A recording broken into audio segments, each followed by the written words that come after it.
Hello, my name is Rich Howard, owner of Architectural Builder Supply. In this video is to bring you a closer look at the Burns number 590. This is a manual flush bolt. This video is going to show this flush bolt in the 613 finish, oil rubbed bronze. And these are generic, typical, common manual flush bolts is what these are. Nothing special about these in the sense of their application, nothing exotic. You'll run into these all the time and every time, it seems. You will get a technical drawing with the hardware, and it's really going to act as installation instructions as well. And there is a link below this video to that document, and it's called Template. A little cleaner version than what gets stuffed inside of here. Less muddy, so to speak.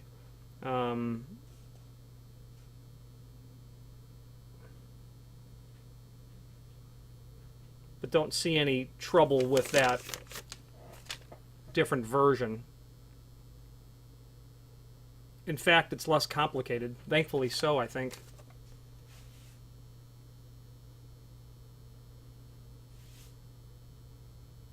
Yeah, a little cleaner, I suppose. Okay, so what is a 590? Well, this is a 590 from Burns.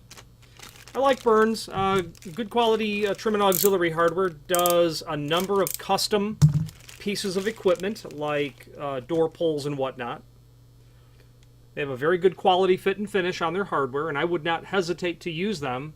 And I wouldn't hesitate to suggest that you use them either.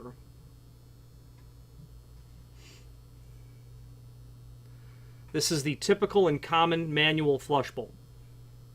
Just happens to be an oil rubbed. Where are you going to use this? Pairs of hollow metal doors, most typically. Sometimes fire rated, sometimes, provided that the occupancy use of the room opposite, let's say, will permit the installation of manual flush bolts on a fire rated door. If there are, the rule of thumb is if it's a dwelling space, if it's a place where people live, you're not going to have manual flush bolts on fire rated doors. If it's a electrical closet in a hallway in a condo building and people don't live in the electrical closet, it's generally permissible in those applications. These bolts are designed specifically for steel doors and would be very typical and common in those installations for manual bolts. This is going to be 6 3/4 by 1 inch. That is the common size. They're sold as each. So for every unit that you order, you're going to get the business end, the manual flip style bolt. Can be used top or bottom, doesn't matter. And that just drives the brass piece on the inside that ultimately moves the threaded rod. And this is just 1/4 threaded rod, by the way. And you can use a different piece of threaded rod should you need to, except be mindful that technically swapping out parts would not be handicap compliant. Pardon me, it would not be. It would no longer be UL rated, so you'd need to order the unit from the factory accordingly. But it is a 1/4 rod. If you had a non-rated opening with 9-foot doors, you don't want this at 12-inch mounted because you'd need a ladder to get up to that top bolt. So you could come up with a 3-foot long threaded rod and cut it to length, and it would work out splendidly for you. So the bolt, the rod, the bolt head, and that just threads down onto the top of the rod. That has a D shape to it, and that's by design, and we'll go over that in a moment. You're then going to have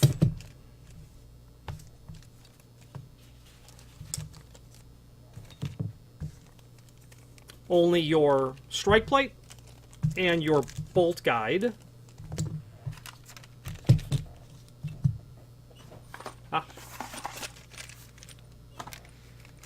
So let's go over the strike plate. Strike plate is generally 2 1/4 inch by 15/16. That can be mortised into your wooden header or prepped into your hollow metal frame. 2 1/4 by 15/16.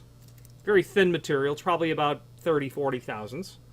you'll have the guide as well. And the reason that that bolt head is D-shaped is you don't want it, first of all, it has to be D-shaped to fit in the hole, but you want this to not rotate.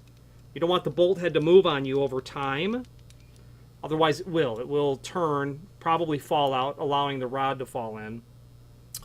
This is probably the identical size, 2 1/4. Oh, way off. 2 inch by 1 inch.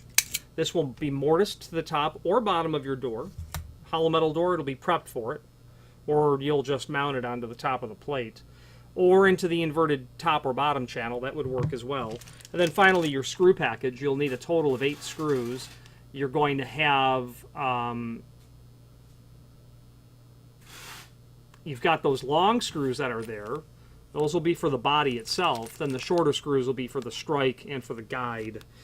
Now back to the template. Let's dissect the template and get an idea of what we're dealing with. Installing this into a steel door, assuming your door is already prepped, it's very easy to install. What I do is I'll get that top guide in place. I will thread all of this together.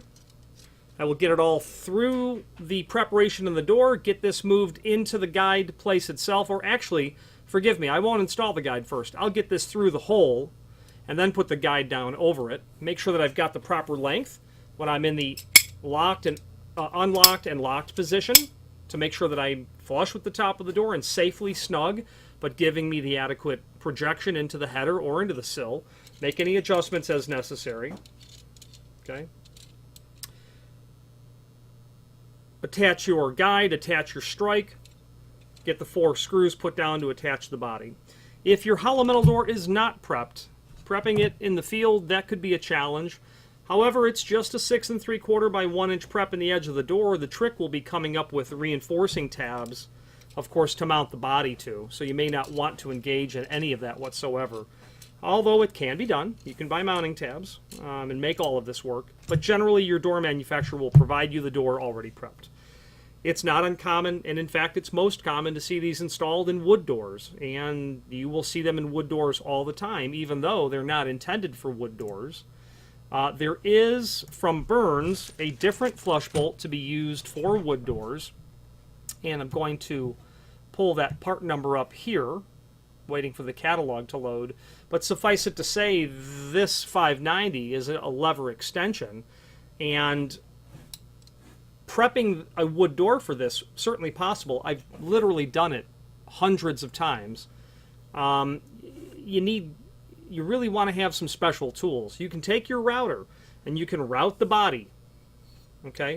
And if it was me, I would be routing this body, you know, somewhere in the range of about 5 inch deep, maybe 5 1/4. You're well away from the screw holes at that point. We know that this is 1 inch, but on the back side, it's probably going to be closer to 7/8.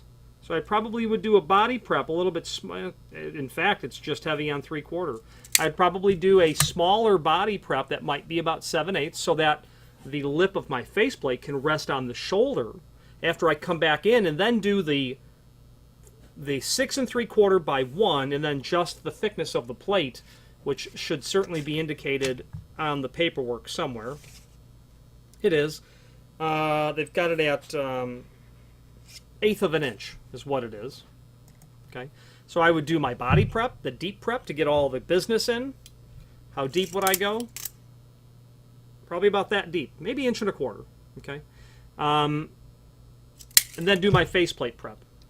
The problem then, that's easy. The problem is drilling that hole from the top or bottom of the door all the way to the cavity you've just created.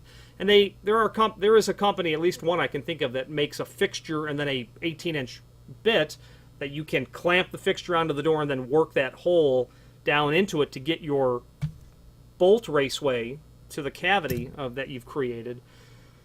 The problem is the styles of the door can be different material, intensity. So that drill bit's going to want to go like this, or it's going to want to erupt out. And sometimes it's just maddening trying to do it. Other times it's super easy. It really depends on the wood and where that seam is of dense to less dense wood, if there is such, and then drilling through that. So that's where the problem comes in doing wood doors in the field for manual flush bolts, which is why and that catalog has come up for me. The bolt that you'll want to use for a wood door is their 591. It's the same corner style, it's the same faceplate, but it's literally a corner type where there's a tiny rod connected to that bolt head, and you'll do the same plate and body preparation mortise in the door, but then you'll do a similar one in the top. Some people, according to someone that I've spoken with, people don't like the wood door corner 591 style because they feel that it removes so much of the door, the structure of the door. It does. You're mortising out a lot of the door. The fact of the matter is, drilling this extension rod into a wood door may simply be a non-starter. If you're ordering the doors, have the factory do it. They've got the equipment, they've got the expertise and know-how to do it and do it properly, and they won't let you mortise for something that you can't mortise for, meaning they won't let you make a mistake of mismatching hardware. At least they shouldn't. There's a link below this video to the product catalog that will allow you to review the bolts and whatnot from Burns. Okay. If you have any questions on installing this, feel free to reach out. I'd be happy to help. I have literally done it countless times. They are UL listed. You need to have that label on a UL listed assembly visible to the inspector in case they go looking for it, which they probably will. This is available in the common architectural finishes. Of course, you're going to be able to do this in your 605 for polished brass, 606 for satin brass, 612 for satin bronze, 613 for oil rubbed, 625 for polished chrome, 626 for satin chrome as well. And it is a hallmark of Burns, again, that they have a very nice fit and finish. Okay, so I'm really pleased with what I see on the finish, the exposed surface of this material. These screws are very typically combination thread, half machine, half wood. They will permit you to install your material in either steel or wood doors. Okay. Finally, there's a link below this video to the manufacturer's page where you can pull up not only all of the Burns products that we sell, but a link to the manufacturer's website, as well as a link to the full product catalog. The Burns company, and I don't know all the facts, but I believe them to be a family or multi-generation endeavor when it comes to trim and auxiliary hardware.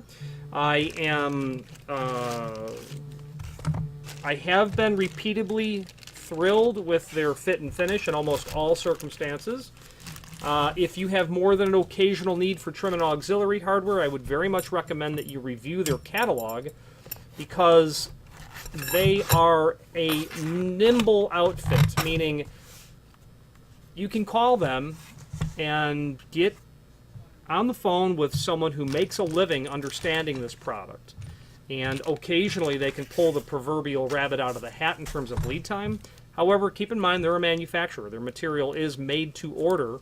However, if you do have the lead time and it's compatible with what they're producing time-wise, their material is always well worth the wait. Relatively easy to work with as well, and I would encourage you to review their catalog if for nothing other than edification purposes. If you have any questions on the Burns 590, they're sold as each manual flush bolt, or any other Burns product, please feel free to reach out to us. Thank you.